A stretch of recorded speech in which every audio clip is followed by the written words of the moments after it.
Hello, everyone. I'm Emma Taylor, Managing Director of Chief Disruptor. Thank you for joining us at this Chief Disruptor Forum on Simulated Enterprises, the next frontier in strategic planning. This is part of our series of interactive sessions that connects industry leaders, practitioners, and thought leaders to explore disruptive trends, adopting strategies, and also the tools shaping business and technology today, and indeed tomorrow.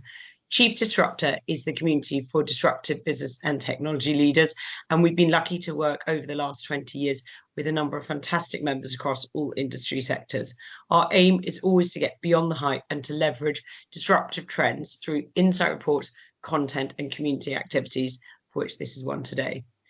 Before we start, as we're in a webinar format, please post any questions using the Q&A icon at the top of your screens.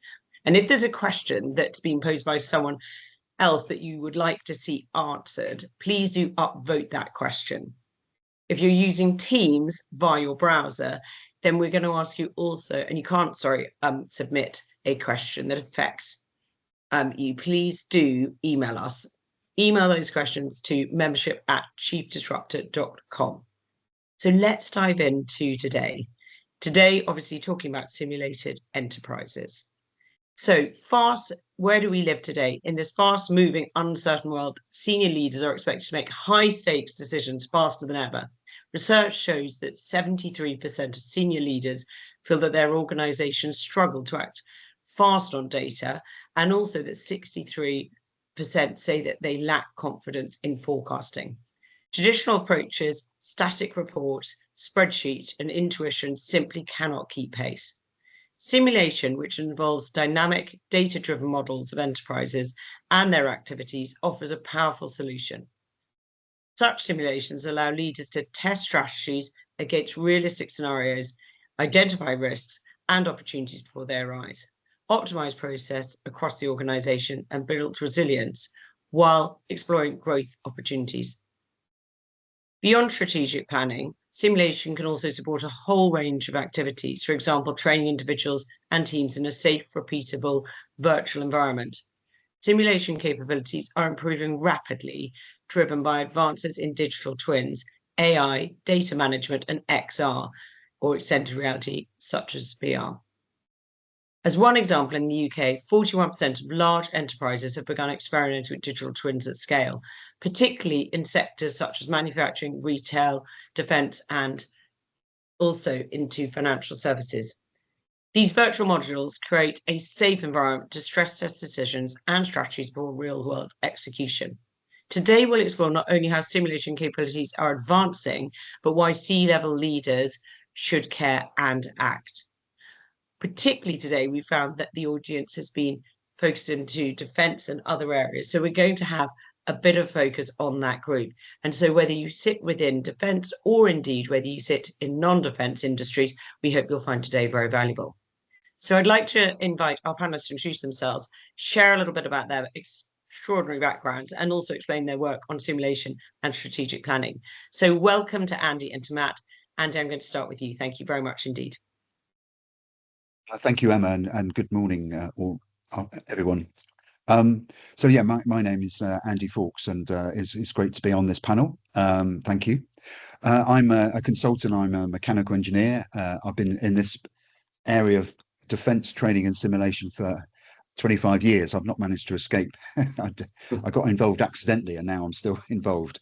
I don't think I'm unusual in that. It's a fascinating area, which in a way keeps on giving. I have worked in industry, in the MOD, across NATO and academia, and I'm currently chairing a group on NATO trainee data. But more recently, I've been a co-author of a book, The Military Metaverse, which is all about trying to bring simulation together in a more enterprise fashion. And I think perhaps Matt will say, the real world is three-dimensional, but a lot of our planning and tools are two-dimensional. So the metaverse for me indicates that trend from the 2D to the 3D world. And I've also been looking at warfighter digital twins, and I'm sure we'll talk about digital twins soon. I mean, AI, I'm sure will come up in this, because I guess it really is something that is changing simulation. isn't just in the future. So I also host AI in action, but not just for military, but for civil aviation. And then finally, I was just so I know the issues of getting things done in the MOD, I suppose, to an extent that I used to be head up simulation policy in the MOD, and also I was chair of the NATO modelling and simulation group. I hope that's enough to set the Whet scene. our appetites. It certainly is. Thank you very much indeed. And Matt, lovely to have you with us today as well. Thank you so much, Matt. Yeah, thanks, Emma. Let's say my I kind of started my journey probably 20 years ago in digital twins, where I I kind of started in the kind of architecture space as architectural visualization and that side of things. But then set up my own business about 15 years ago, where we were building virtual reality collaborative systems for companies like Siemens. And through an OEM agreement we established with them, we had Rolls-Royce, the US Air Force, SpaceX, NASA were some of our customers who are essentially taking an SDK that we built. And I'd done the classic startup route. We went and raised about 6 million to kind of build out this product. And this was a virtual reality collaborative system to enable engineers and factory workers to kind of collaborate remotely and kind of really understand their rich 3D data sets before it kind of went into manufacturing. And the idea was to detect defects. So about 4 or 5 years ago, we kind of took that concept of digital twins and synthetic data sets, and we went into land basically with defense. So I then worked with the British Army for the last 4 or 5 years with 20th Armored Brigade Combat Team and One Division to build digital bird tables. So taking the bird table concept and creating a digital equivalent where you could pull in drone, LiDAR, scan data, blue and red force pictures, and bringing all these kind of rich data sets into a remote command and control system. And I guess now recently I've kind of changed and switched gears slightly, and I'm now kind of working for Maitreya, leading product for their simulation platform. So that's very much in the kind of aerospace military arena, but I get to fly F-16s in simulators for work purposes now, which is a lot of fun and fascinating. So that kind of journey all the way through has always been a thread of digital twins and synthetic kind of data sets, and kind of to echo what you said, Andy, it's a fascinating space. We're seeing a lot of growth, and the concept of digital twin is very different now than it was maybe 15 years ago, where we kind of called it serious games, where we were taking 3D gaming technology and applying it into non-gaming domains. So very happy to be here and to hopefully share some of my experience and insights. Thanks. Thank you very much indeed. I'm sorry we're not on a plane all together doing this, because that would be really fun. Yeah. Slightly James Corden-esque. So thank Yeah. you very, very much indeed. We've got 50 minutes in order to cover 5 major themes. We're going to see what we can do there. As I said, if you do wish to post questions or comments, please do that. We'll also then be putting this on demand afterwards for those that either would like to listen to it again, share it with others, or indeed those that couldn't make it this morning. So let's really deep dive very quickly. Given the common military adages that all but war is simulation and no plan survives contact with the enemy, how do these two statements reconcile in the context of advanced simulation? Can both be true?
anyone's on this call, I think everyone's been muted and their camera's turned off.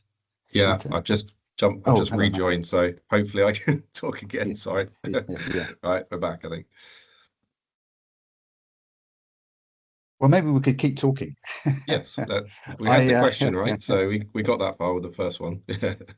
Yep. Sorry. So I think the point was, Matt, that Mm.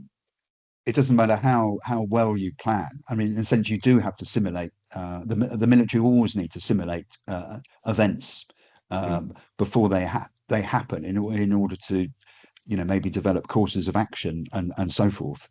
Yeah. But then the enemy may come in and the plan that you had will never withstand first contact with the enemy. So I don't know whether that's something that you've come across. Your recent experience with the British Army is that chime with that sort of Yeah. potentially a Yeah. conflict. Yeah, I mean, again, I'm not ex-military. I've worked with military. I'm more of a tech geek guy. But from what I spent time on exercise testing our products, and you obviously have the concept of they have questions that they use basically to kind of plan. And those questions, you have the commander's intent and the ability to kind of like train the troops for them to be able to react to situations. So they understand the effect they want to achieve, like disrupt or hold. And you've got those kind of like overarching concepts, but then their plans are there designed to kind of react in the most efficient way, so you don't have to obviously wait for command in order to react to what's happening. So it's kind of like they have these kind of built-in kind of like concepts already that they train and they work and they kind of operate against. I guess, as you say, the challenge there is, can you have a computer system that can provide that that environment for them to be able to train in that environment before they kind of go into the real world where, as you say, it's chaotic, you know so,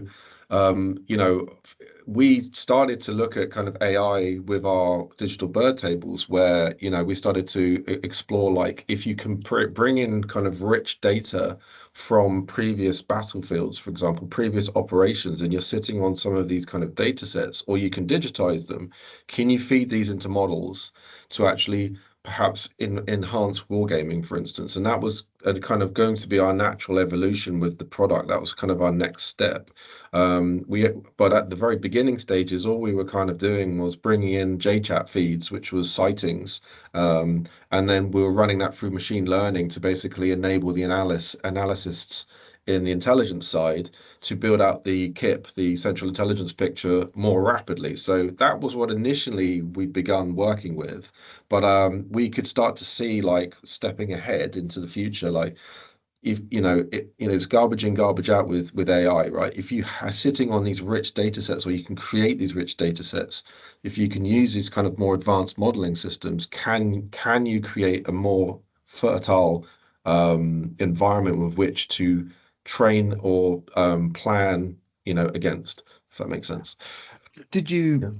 I mean, it is all about data. We spoke earlier, and Yeah. so if did you find it easy to get hold of data to come up to help the army in your It's, solutions? it's a great question. So the big challenge you have is you have Opsys and Taxis, these two kind of networks, and it's a lot of the challenges was around the actual hardware and infrastructure and connectivity, in terms of getting data from the battlefield edge back to HQ, where obviously the planning decision making happens. And there's, you've got rear brigade and various, other parts of that kind of command structure. So I'd say, and this is what I believe, the Asgard project is driving, is like, not just providing new software and analysis tools and things, but also, if you have all these new sensors and all this new technology, how do you get that data from there back to kind of the HQ and command to do the analysis and planning, and then obviously push that back down the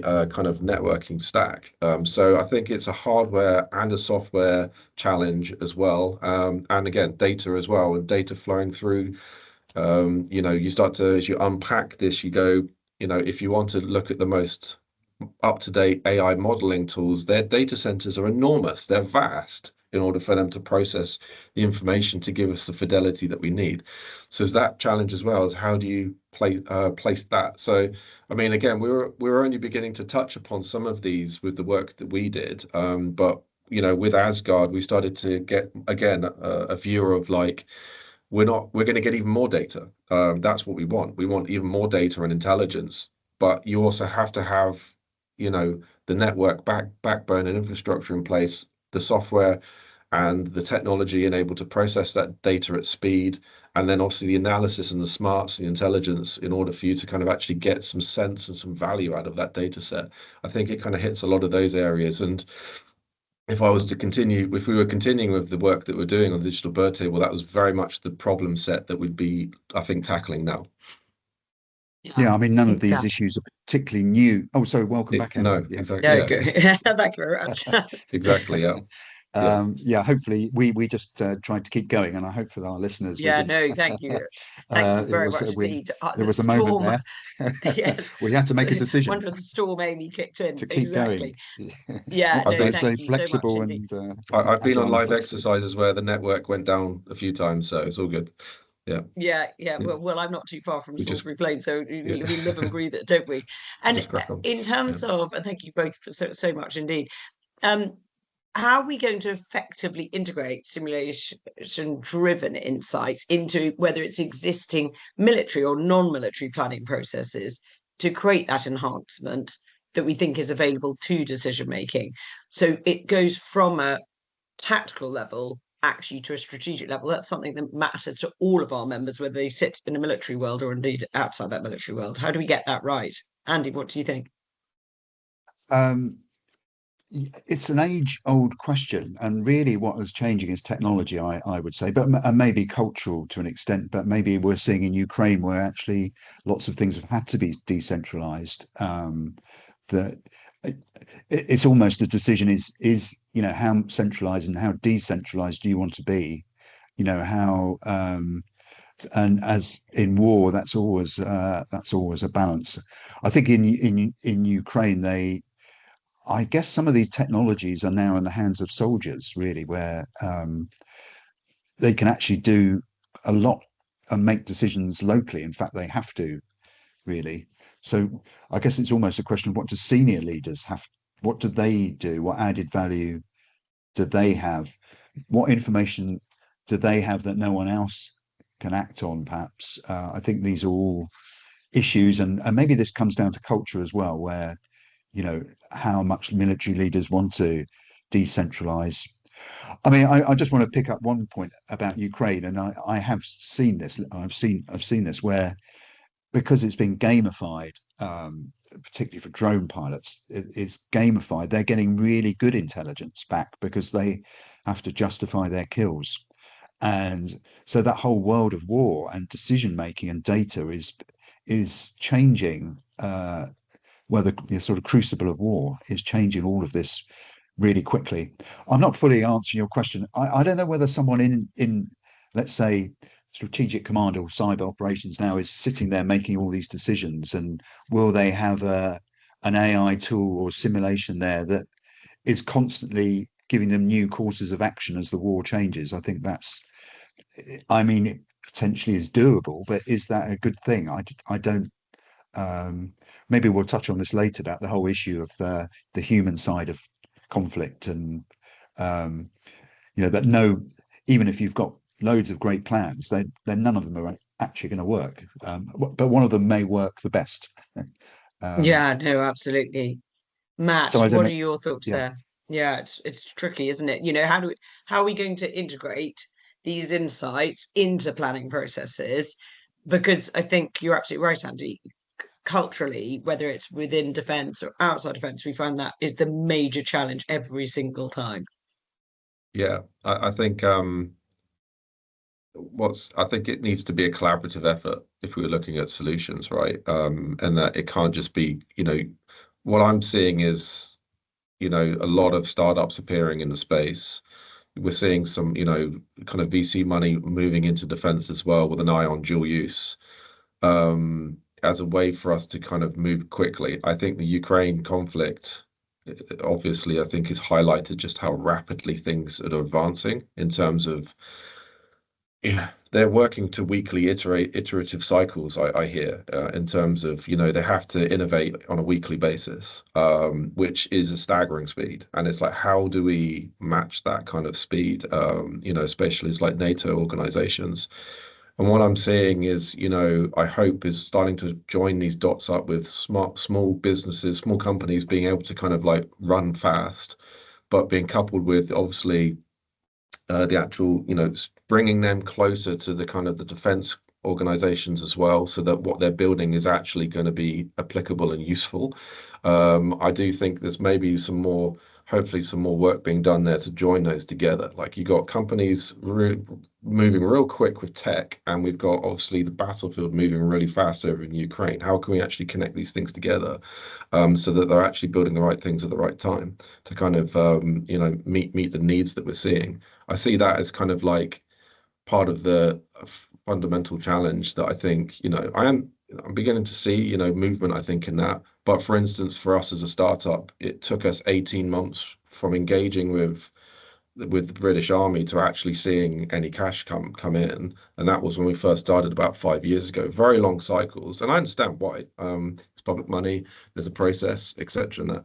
But I just don't know if the Ukraine conflict is giving us that excuse anymore in terms of how do we move quickly. So once I think we start to establish that, we can again start to look at these problems in terms of our data exhaust is increasing. We want sensors, we want more intelligent, we want to be able to capture more intelligence at the front lines, and we want to be able to do stuff with that. And I feel like it needs to be a collaborative effort, basically, in terms of how we can bring this kind of new tech that's emerging in rapidly in order to kind of take advantage of that data, as like I say, consume the data, analyze it, provide insight that a human can actually make meaningful decisions on, and have that decision being actually pushed back down that, and that iterative loop being tightened tighter and tighter. And that was kind of, again, directional to what we were beginning to see, last year, 2024 is when we were kind of working on the digital bird table when we finished. So I hope that kind of answers the question. It feels like it's an organizational bringing tech together from various fields, I think, to enable us to respond faster and faster to what is already a rapidly evolving battlefield in the Ukraine conflict. Yes. I mean, I feel that what Matt said is totally my experience as well, and also that the military at the more junior levels, and actually at the very senior levels, get this. They know things need to be done more quickly. They know technologies out there that can help them, fight better.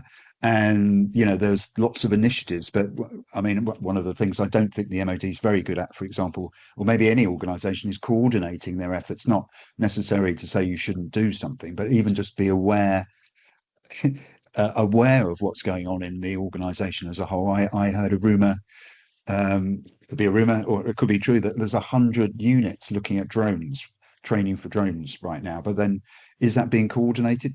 So this may be moving out of the simulation in general, but it's like this is such a rich area of innovation. It really does need coordinating. Yeah. And if we look at the speed at which, when COVID happened, the speed of coordination, suddenly we had military hospitals being built rapidly. We look at the comments by Russia yesterday in terms of the fact we're well past a Cold War. The speed has got to be there. So let's, you both with your combined experience of 45 years, that's a huge amount of time. What are the key blind spots that you see leaders have when it comes to the parastrategic and operational simulation, and what risks they face by ignoring these capabilities across all these defense activities? What are your thoughts on that? Because you've been seeing that for 20 years, Matt, and obviously Andy for 25 years. Where are those blind spots? Shall I start with this one? Yeah, go. Yeah. Okay. I think for me, it's how fast are our adversaries moving? In terms of adopting technology. I think there's two parts. As we all know, warfare isn't just in the physical domain anymore. It's in the information domain and cyber. And it's like, how fast are they moving? And using that as, we have to be paying attention to that, I think, in terms of, because it's accelerating very rapidly, and it comes back again, it's like, how can we leverage these technologies? We here in the West and NATO are sitting on, especially in the UK, we're sitting on an absolute hub of technical innovation. And startups startup culture is very strong here. I come back to it again and again. How do you leverage that rapidly and pull this in? And I think that's a job that we all need to do, is to try and socialize this technology, try to pull this in as quickly as possible, because the blind spots are there. If we don't move rapidly, we're going to be left behind, I believe, in terms of in terms of compared to what's happening in the modern battlefield here. The other blind spots as well, kind of, if I come back to my startup days, is like building simulated worlds is expensive and requires dedicated specific skill sets. I think that's another area where I had to learn that as I went, in terms of building a business around this. It's like, that's a challenge that I see. It's like, if you want to build these rich synthetic worlds, they can be labor intensive, but you can take off the shelf, products. For example, NVIDIA Omniverse has, a synthetic environment with which they use for training self-driving vehicles. And we're seeing like the automated vehicle space beginning to really grow rapidly thanks to advances in AI. So there are off-the-shelf kind of commercial solutions that we could look at, combining with perhaps, as again, startup technology, piecing these things together, in order for you to kind of meet your use cases. And as I say, keeping an eye on the bigger picture in terms of just how rapidly we need to, I think, start moving forwards. That's my take. And Emma, I think that when it comes to a senior, let's say a 3-star, I would question, do they have the information availability they really do need to make decisions now? The information they're given does tend to be filtered by everyone from below them. And of course, maybe they're not getting the let's say, well, let's just say not everything may be as rosy as they're being told. And so I think, I think simulation data can be really powerful for a senior leader, and maybe with visualization as well, 3D visualization of data. All these things could be incredibly important for senior people and dashboards. I mean, these have all been said, but whether these sorts of tools are really getting into literally their hands or on their desks, I don't know.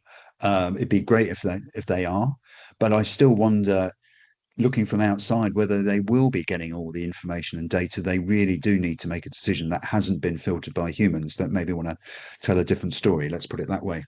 So Yeah, since we're on the disruptor breakfast, absolutely. I'm going to go for it, because I think Yeah, no, I've absolutely. And I think we are facing very shared geopolitical level of disruption, aren't we? At the moment, we need to understand how those military organizations, and more broadly, many other sectors are being disrupted in many other ways, whether it's supply chains, whether it's economic downturn, etc. So how can we leverage advanced simulation and respond more quickly and decisively when, on the military side, we're looking at adversaries. On the other side of it, non-military, we're looking at obviously competitors. How do we look at how do we advance? And then beyond the risk management and preparedness, how can strategic and operation simulation actually identify new combat capabilities, uncover those emerging threats, and also support proactive innovation across all domains? They're massive questions to answer. So if we just deep dive a little bit more then, Andy, in terms of, if we weren't looking through rose-tinted glasses, if we say that is happening more than we would like it to at the moment, and we were able to say this is the reality, how can those strategic and operational simulations identify new opportunities, threats, innovation across those domains? What are your thoughts? What have you seen? I'd say I wouldn't be so bold to say I have seen such tools, but I think that there's huge potential there by bringing data together in a way. But you need the data in the first place. I know people have been saying that for decades. You need the data, Yeah. and all that. Nothing ever changes. And standards. Matt's touched on data standards. They sound really dull, but they're incredibly important. Yes. People say you don't need them, but it really does help to so collecting data in the system, and as I say, I don't think senior leaders have the tools at the moment. I could be wrong, where they can really visualize the data and bring it together and ask questions. Of course, AI could be really powerful there, but I don't know. I'm not convinced. It's still a very human system, the MOD, and most organisations, and I guess that's a good thing as well. But I don't think we're really touching that. I mean I mean MOD does investment appraisals or whatever they call now. I mean they do in a sense look at courses of action. They always have looked at different options to achieve the something. But that I'm sure that could all be done a lot better.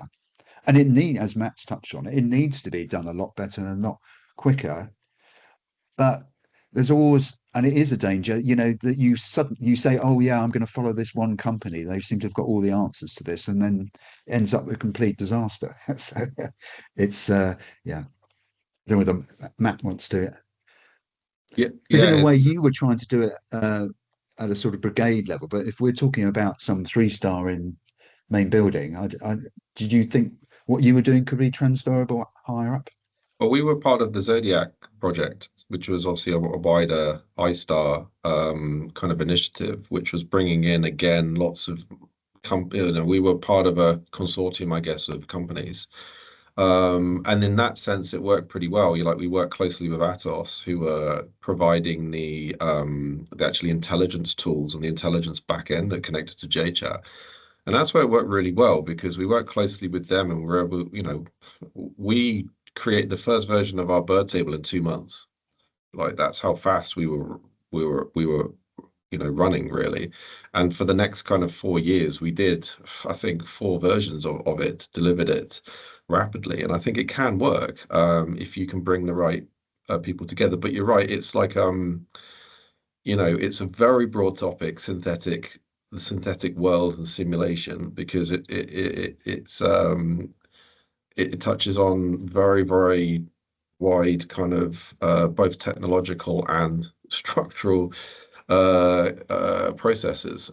As I say, it's a simulated world is only as good as the kind of data that is fed into it. And as I say, you've got to create this kind of a networking backbone that enables this data to go back and forwards. We had, when we were working, getting data from Taxis to Opsis was very challenging. Just getting it across those different networks, and that was divisional to rear brigade, and then from rear brigade to front edge, battlefield front edge.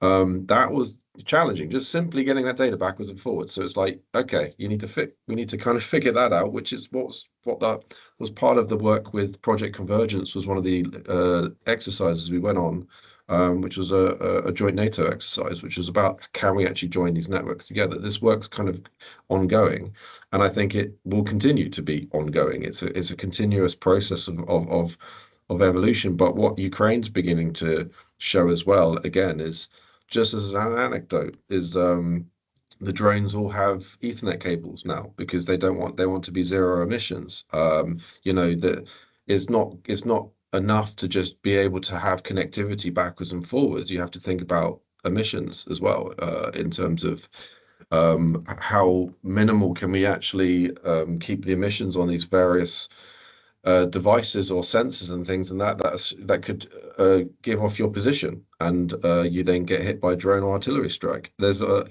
lot of this as well that kind of needs to be taken into consideration. And again, I was only speaking with some of the Ukrainians as well. Like they tell me, plugging an Ethernet cable into a drone is the fastest way to solve that particular problem. But is it scalable? In terms of a broader kind of like approach to leveraging this data exhaust that you're generating, because you're increasing your hardware capability in terms of capturing data. If you've done that piece, you've got to think about how it connects to the broader picture. As I say, connecting all these things: capture, analyze, process, provide insight, And then how does that feed into the kind of human element? You have to have people who are looking at it from that broad perspective, I think, and being able to join again from startups, from, you know, the big primes, from maybe internal defense groups, all being able to talk to each other to be able to connect that joined up piece so that you then can leverage these synthetic worlds, which are built from rich data exhausts and are, you know, visualized in highly rich ways. In my case, it was enhanced situational awareness in planning. So instead of looking at a flat map, I had a 3D virtual equivalent of the battlefield, and I actually could jump in and virtual. This is how one of our features is you could go into Street View.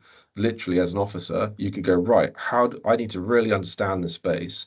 I can jump in, and it's like that's where we started to see some kind of real potential uplift, It's you yeah. know, and benefit. But it needed all of these other bits in place for us to be able to achieve that, so that we could bring that data in an efficient way, visualize it with the systems, and then that we hadn't done the bit going back yet. That was the bit we were going to look at next, is how you then disseminate that, I guess, your orders or that output in an efficient way.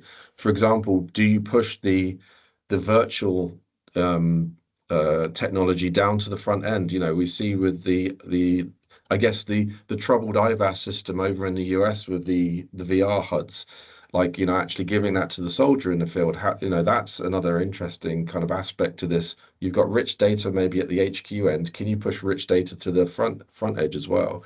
You know, and the same rules apply, I guess, in terms of connectivity and all these I other kind of think moving parts. yeah, if I may, I think that whole area of XR extended reality is oh yeah, the IVAS, the US Army has had issues, although it's now been taken over by Andrew or Meta. Exactly. Yeah. So, Yeah. and you can see what Meta's doing in this space of augmented reality, smart glasses. Not that these are Meta, but you know, you see, and again, driven by consumers, nothing to do with defense.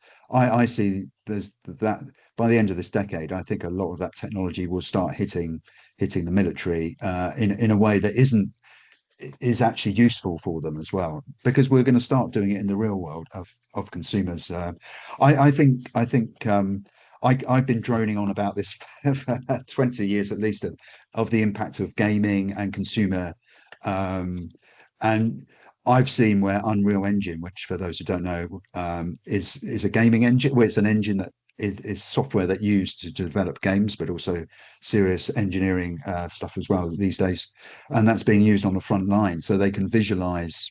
Particularly for drone pilots, can visualize, do mission preparation before they do it.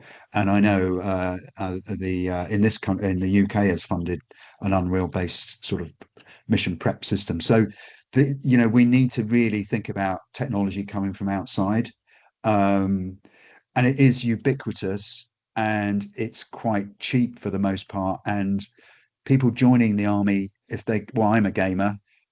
Uh, if you're young, you will, you know, surely we expect people to play games. I think in the future that they, because if you think, you know, warfare is becoming remotely operated, essentially, if you look at drones, but also grim trench warfare. But you know, remotely operated is not far away from, am I in a simulation or am I in the real world? And I think that blending is going to keep happening. That's why I'm very keen on the ideas of metaverse, the ideas of the digital and real worlds coming together. I'm not sure we've answered your question about senior leader sitting in MOD though, Emma.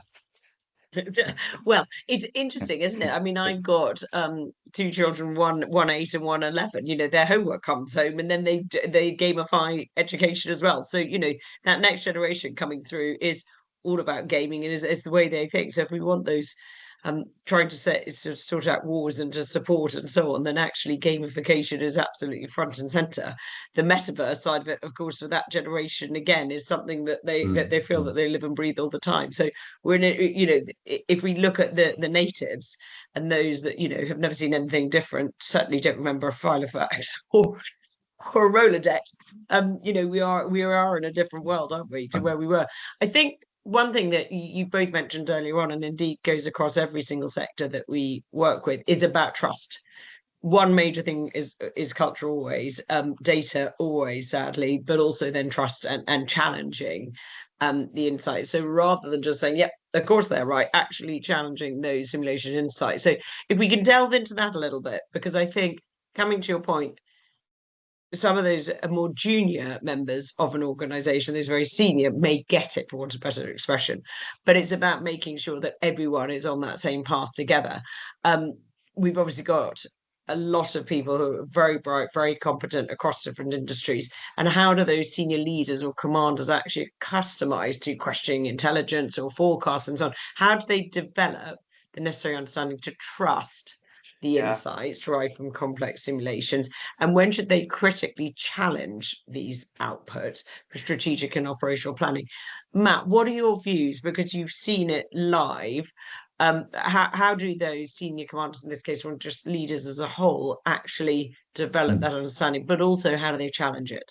It's a great question. Yeah, we had a saying like "no unicorns" when we were working with the British Army. You sometimes see, demos and concepts of things. And I think you have to, the way you challenge it is like, is this real data? Is this live data? Is this data that's come from a system that you have already present within your pipeline? And is that being fed in? Because if it's not, how how on earth do you know that this is actually going to be, how can you start to ask the actual questions like, is this effective? How is this better than how we're currently doing things? We were under no illusion that although you could be having a VR system to see 3D maps, if your power goes out, although the headsets have about an hour's worth of power on them, and they can continue to operate, you're still going to go back to a map with a torch, right? There's always going to be a degradation of the technology itself. But as I say before, we are now not just living in a physical, the war domain has expanded into cyber and information. And so whether we like it or not, we need to try and take advantage of that. And so that's where I would start. It's like, if you're seeing these concepts, I would say, where's the data coming in from? If it's just static data, I would question just how important this thing is. Sorry, not important, sorry. Just how effective is this right now? And the other thing, and this is me putting my product hat on as a product guy, is very much like, what is this replacing? Why does this need to replace this? What is the value add that you get out of this? And we were constantly trying to ask this question with our digital bird table, because they'd had big touchscreen tables. But what was happening is they get thrown out the back of an APC and they break. And and that was it. You couldn't use it. So we were constantly trying to figure out a way as well as like, how can this work it's cold, it's wet, I've got gloves on, how can I use this thing? There's a lot of these kind of questions that I think, you need to ask about a technology as well, which they tend to do.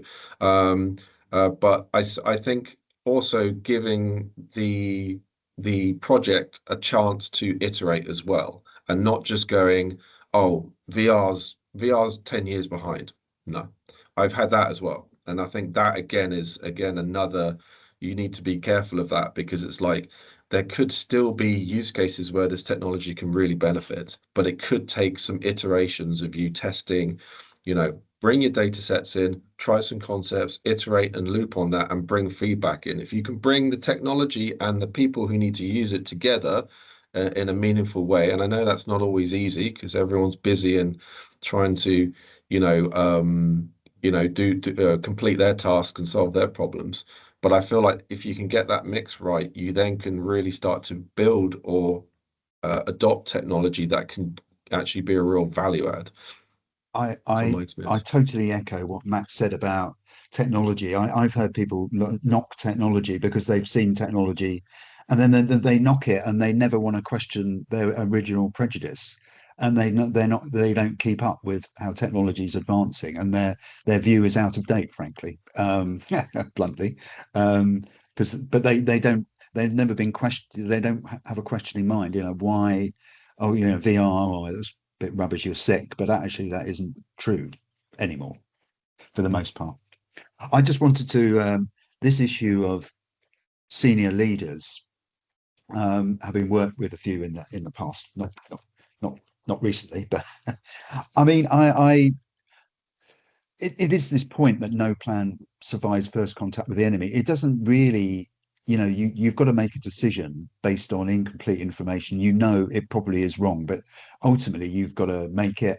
I think simulation can play a huge role in helping them make that decision. But what I fear, and I'm not being anti-technology, is that how will leaders ever learn to be leaders if they've only ever relied on simulation and AI? Because I think that's a huge issue. I think it's a disrupting issue across many aspects of the job market. And in a way, is how do you ever learn to be an expert? So how do you ever learn to be a 3-star if AI and simulation has sort of assisted you throughout?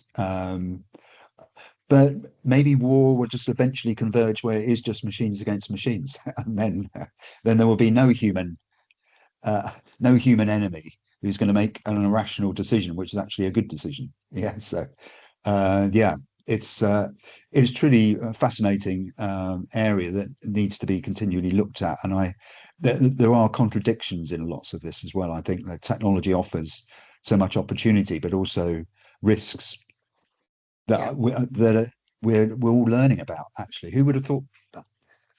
Yeah, absolutely. So let's talk about the skill side of things, training, governance, and so on. Can I have the best new tech out there, but how does it comply? Often compliance isn't keeping up with the technology anyway, and then the imminent needs that organizations have, or an award landscape that need to take place immediately. But also, obviously, you've got to get the training fitting in there. So what training and governance are needed to ensure leaders effectively interpret and active part in simulated scenarios for all defence activities? Can I come to you, Matt, again with all of that you've been doing on the ground? Yeah. I think, an interesting kind of use.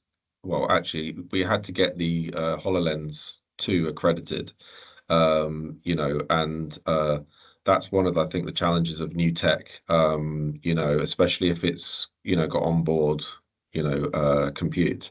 So that's kind of one part in terms of, okay, you can go, oh, this technology is wonderful, but it's like, it will need to go through an accreditation security check.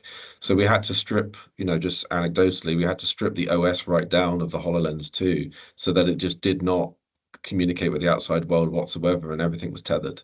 So that's like one part of it. Is like, it's good to kind of bring in this new technology, but that's what slows things down. So I would say, we do need to make the accreditation process more rapid, because once again, the Ukrainians had a problem of drones being detected, so they just cable them up and off they go, and they're having to iterate like on a weekly basis in terms of innovating.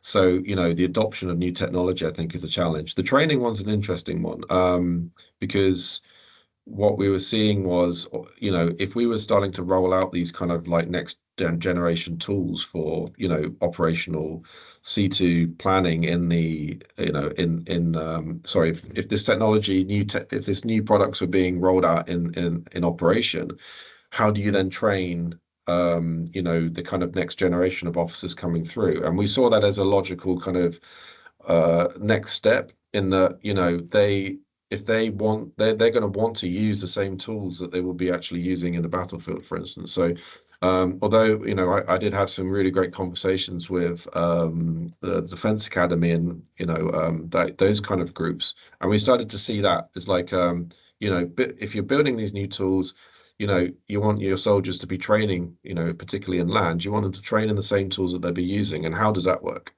And as we was, as alluded to before, you've got this younger generation who just adopt this technology incredibly rapidly. My 11-year-old son is Roblox. He loves Roblox, and he consumes data at a ridiculous speed.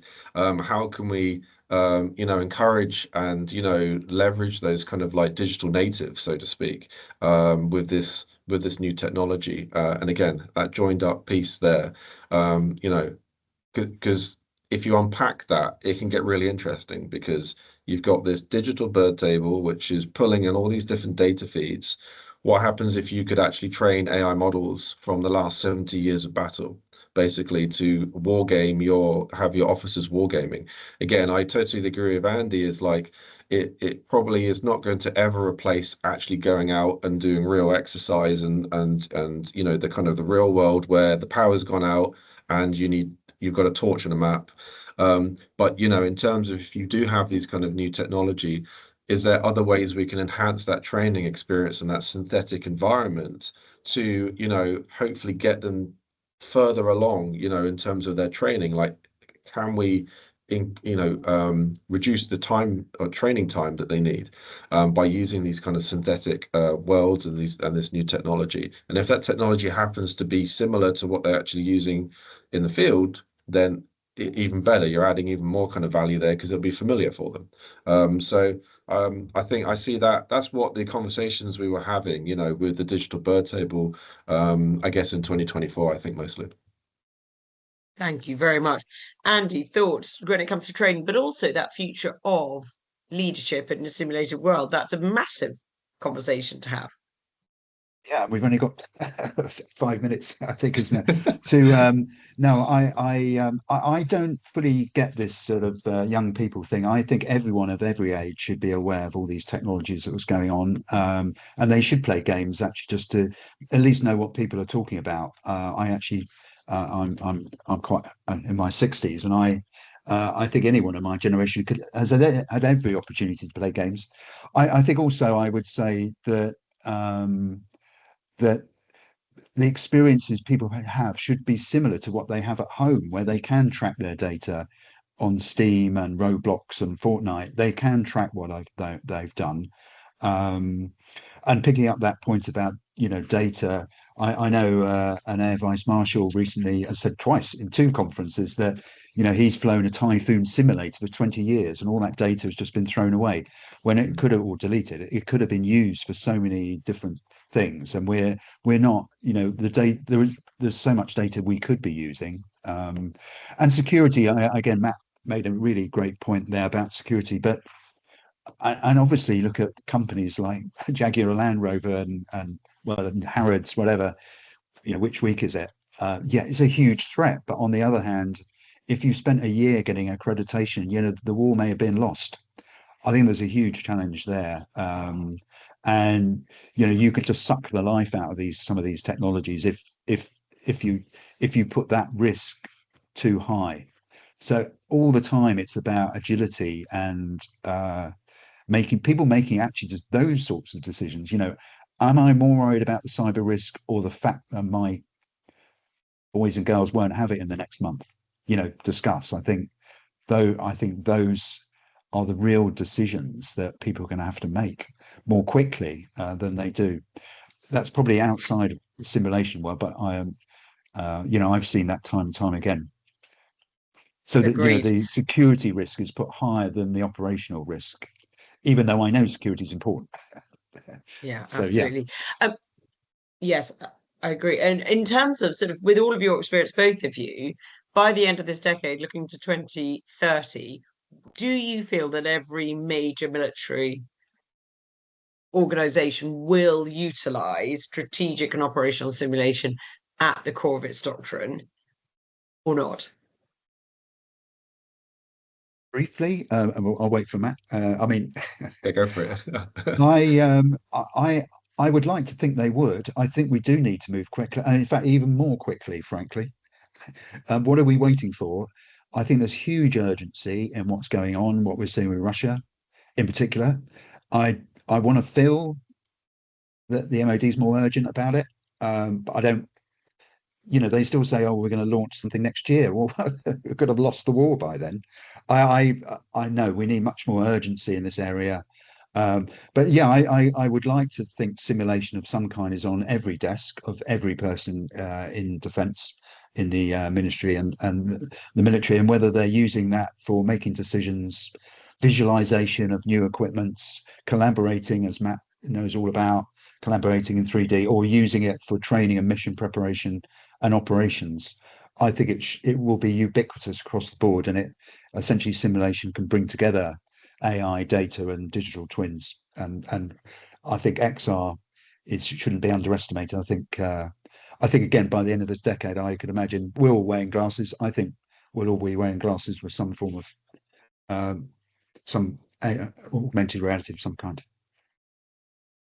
Yeah, yeah, completely agree. I think back to what I mentioned previously, like the adversaries are moving at pace. So whether we like it or not, they're taking advantage of all this new technology, and they're moving at pace. And so we have to, whether we like, it's not a decision to make, as far as I'm concerned. Like if we don't, if we're not leveraging this technology in 10 years, I that makes me worried.